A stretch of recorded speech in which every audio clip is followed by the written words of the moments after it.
Não dá pra... exatamente. Esse tipo de coisa, por exemplo, muitas coisas aí que aconteceram nos últimos 3 anos, dá pra gente... dá pra pessoas fazerem um malabarismo e tal, colocar na conta da pandemia. Mas esse é o tipo de coisa que não dá. Mas vamos na pandemia. Vamos lá. O Brasil tem 3% da população do mundo. Então, de cada 100 cidadãos do mundo, 3 são brasileiros. 11% das mortes aconteceram no Brasil. Qual é a explicação? Má gestão. Má gestão, sabe? A politicagem, roubalheira na vacina e tal. Politizar o Brasil teve 4 vezes a média de mortes do mundo. 4 vezes a média de morte do mundo. E isso aconteceu por causa do Bolsonaro. De novo, é a política, irmão. Aqui, o modelo econômico, o modelo de governança política chega a ser quase cretino a gente não deixar o povo ver isso. Sabe qual é o partido do Bolsonaro hoje? É o do Valdemar Costa Neto. Sabe quem é o Valdemar Costa Neto? É o cara para quem o Lula deu o DENIT para roubar, foi condenado, preso e condenado no Mensalão. Percebe? O cara que estava com o Lula no Mensalão, roubando no DENIT, agora é o presidente do partido do Bolsonaro. O cara que entrou contra tudo que estava aí, correu no primeiro momento para se afiliar com... Percebe? Mas se você olhar, assim, ele estava com o Collor. Depois, se você olhar, ele estava com o Fernando Henrique, cara. Então, mas isso que é importante, que eu queria dizer, porque quando eu conheci o Ciro, é engraçado, né? Que eu tenho 28 anos, né? E aí eu tava na universidade. Inveja. eu fiz o Fiscar, depois eu fiz USP, não consegui terminar as faculdades, infelizmente. Infelizmente não, felizmente, por causa do trabalho. Mas eu tava formando, assim, minha consciência política. Eu era mais de esquerda, né? E lá na universidade, na convivência, eu fui... E aí, na eleição de 2018, um pouco antes, eu esbarrei nos vídeos do Ciro. E aí, o que mais me chamou a atenção é que eu percebi que o Ciro, mesmo no momento que ele não tá como candidato, ele é uma pessoa que tá há muito tempo carregando... A impressão que eu tenho, carregando uma denúncia, na verdade, sabe? Ele tem eu via nas palestras que ele dava, um caráter meio de... Existe um problema que interessa a poucos, e esses poucos conseguem jogar um pouco por trás das cortinas, digamos assim. E eles subverteram um mecanismo que foi criado no momento oportuno, lá na questão do real, que era para ser paliativo, e eles se alimentam disso, né? Então, assim, que inclusive Steve relendo seu livro e substituiu outros mecanismos que essa mesma elite já usava, pegaram a questão dos juros altos para eles, se apropriaram disso, e eles ficam criando situações, discursos, etc., para que a gente sinta que a gente necessita, por A mais B, desse mecanismo. Sendo que esse mecanismo que você está falando é a questão dos juros. Juro.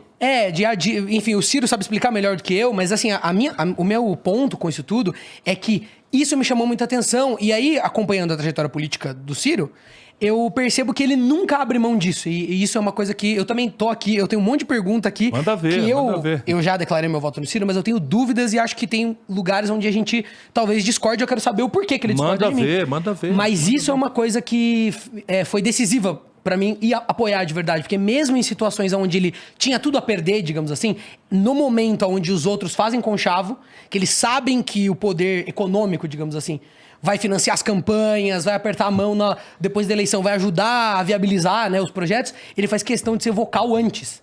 Então, por ter conhecido antes dele ser candidato e por ele não ter mudado o discurso, eu sinto que tem muita verdade nisso aí. Eu não sou economista, mas quando eu leio, eu vejo que faz muito sentido. Vamos pensar juntos, porque isso aqui é um lugar popular, muito popular, juventude e tal. E isso aqui, em qualquer lugar do mundo, é o que domina a discussão.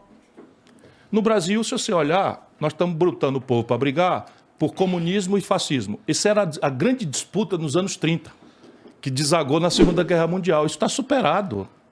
No mundo está superado. Não, aqui estão inventando essa falsa contradição. O Bolsonaro denunciando o comunismo, que o Lula nunca foi, está muito longe disso, e o Lula denunciando o fascismo. O Bolsonaro frequenta aí um delírio e tal, mas não tem a menor condição prática e objetiva.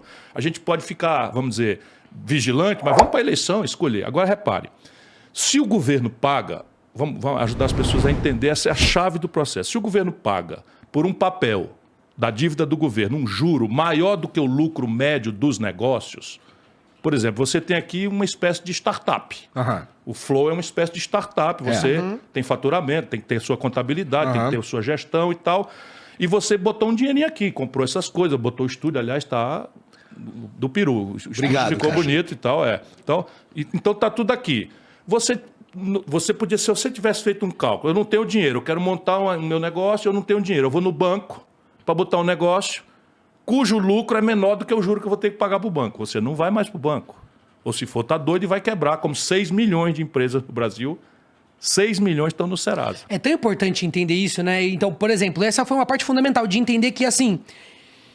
É sobre isso. Quem tem dinheiro, porque eu sou empresário também, tenho empresas e tal. Se você vai... Vamos supor que você já tem a empresa, você criou com nada, fazendo esforço, aí você tem um lucro bacana no primeiro ano, você teve uma ideia e tal. Aí chega no final do ano, você tem qualquer coisa, sei lá, R$500 mil no caixa pra você fazer o que você quer. O Brasil, e o que eu entendi, é que o Brasil, ele estimula essa pessoa a tirar esse dinheiro sem imposto e viver... Falar, não, eu vou colocar na renda, eu vou viver desse dinheiro, entendeu? É o que domina o Brasil, é o partido da renda fixa. Ao invés de pegar isso aí e criar uma nova sede, empregar mais pessoas, comprar equipamento. Então, assim, tem todo um mecanismo também da onde o imposto tá, etc, pra você...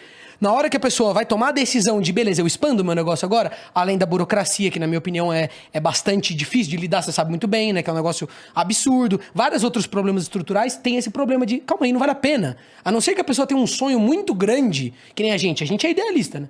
Meio maluco, meio burro. Você criou o Flow aqui porque você quer falar, não é só pelo dinheiro. Acho que só essas pessoas hoje em dia têm um estímulo, porque as outras, elas olham pra taxa de juros e elas falam, não, eu vou colocar o dinheiro no banco e vou viver da renda. Renda fixa. E cadê o emprego? E isso é um corte de classe que no mundo não existe.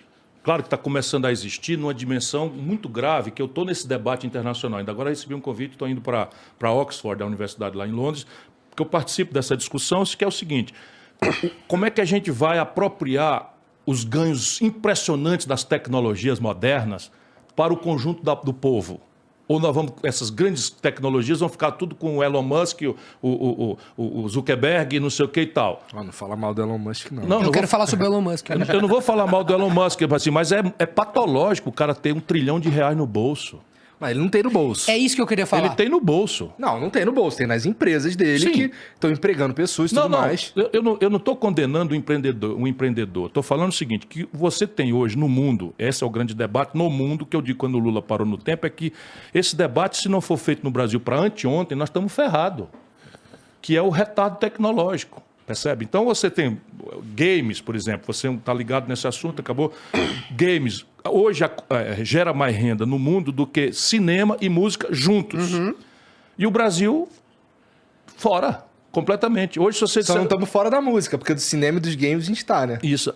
Mas a gente tenta desesperadamente estar Mas isso dentro. tem a ver com formação de capital humano, tem a ver com tecnologia, tem que a ver com... Enfim, não tem modelo para nada, não tem projeto para nada, para coisa nenhuma.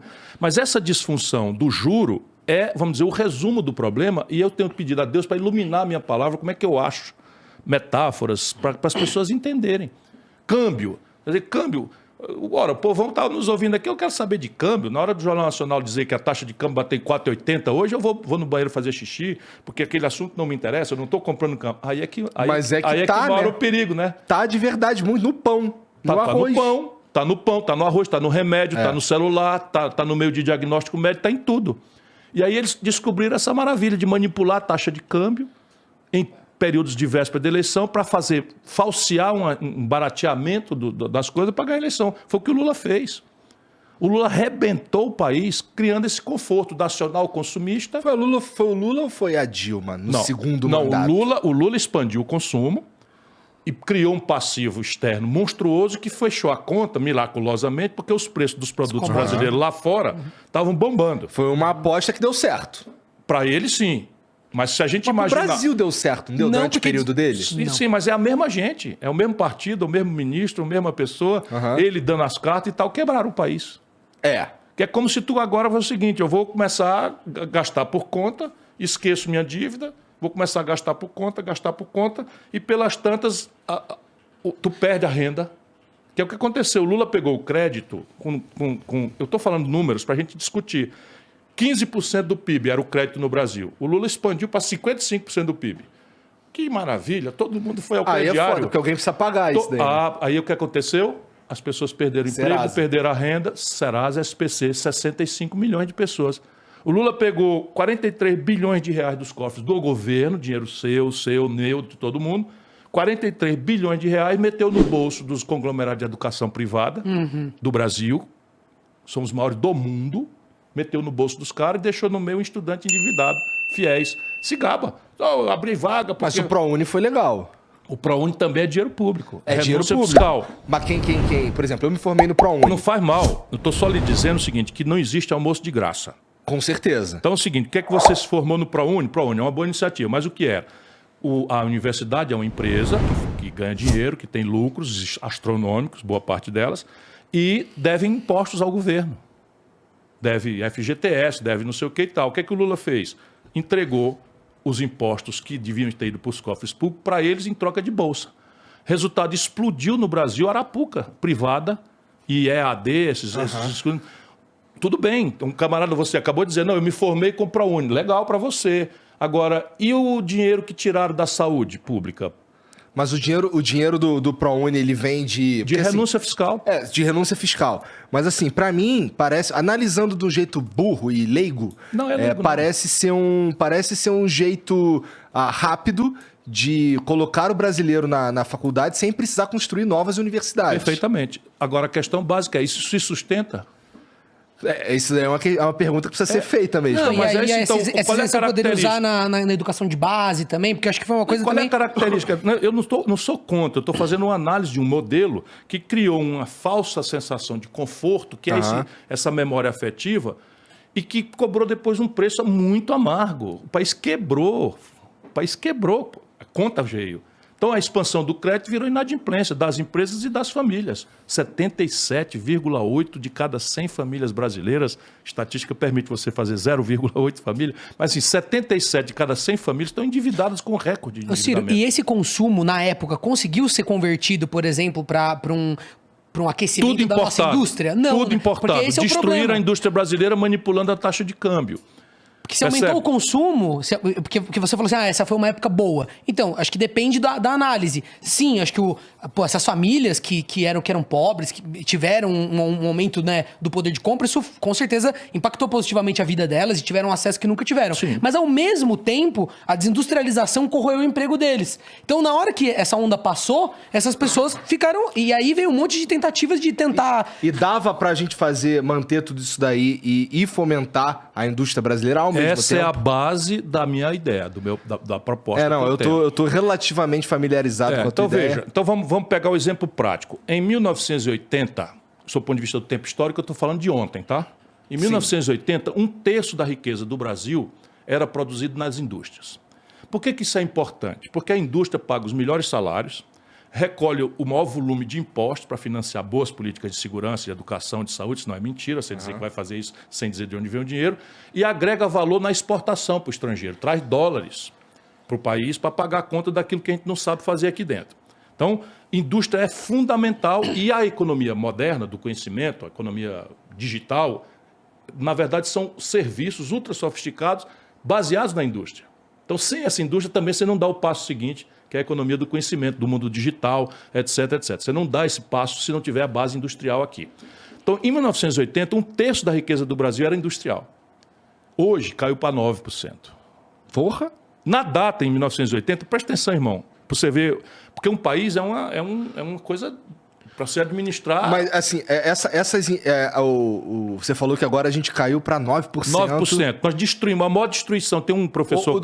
Foi uma destruição da ou foram indústria outras coisas que começaram a dar mais dinheiro? Não, a destruição. Eu vou te dar números para a gente espancar a insônia aí da turma. Tá. Então, veja, a China, nessa data, era 1/6 do Brasil.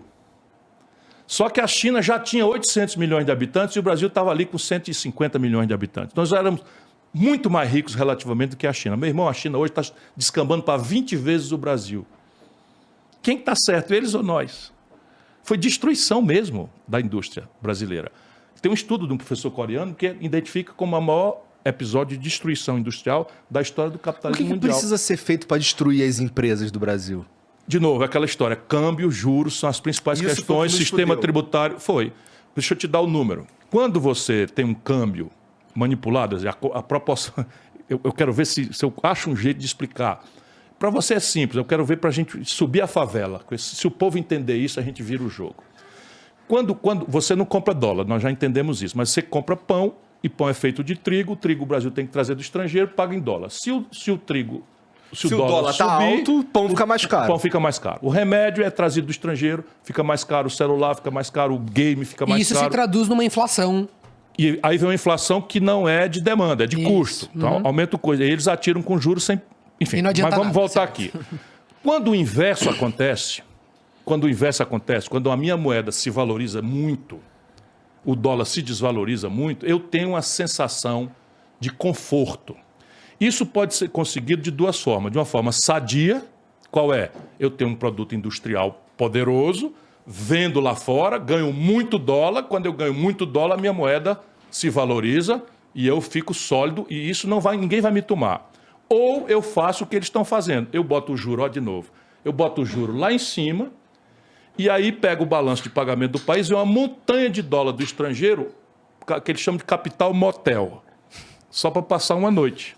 No juro brasileiro, que é assim, o mundo lá o juro é negativo, ou seja, se você fosse um americano, você ia tomar dinheiro emprestado no banco e ia pagar 2% de juro ao ano. E no Brasil tu vai ganhar muito mais. Tu paga 50% de juro ao ano se for um credor de primeira linha.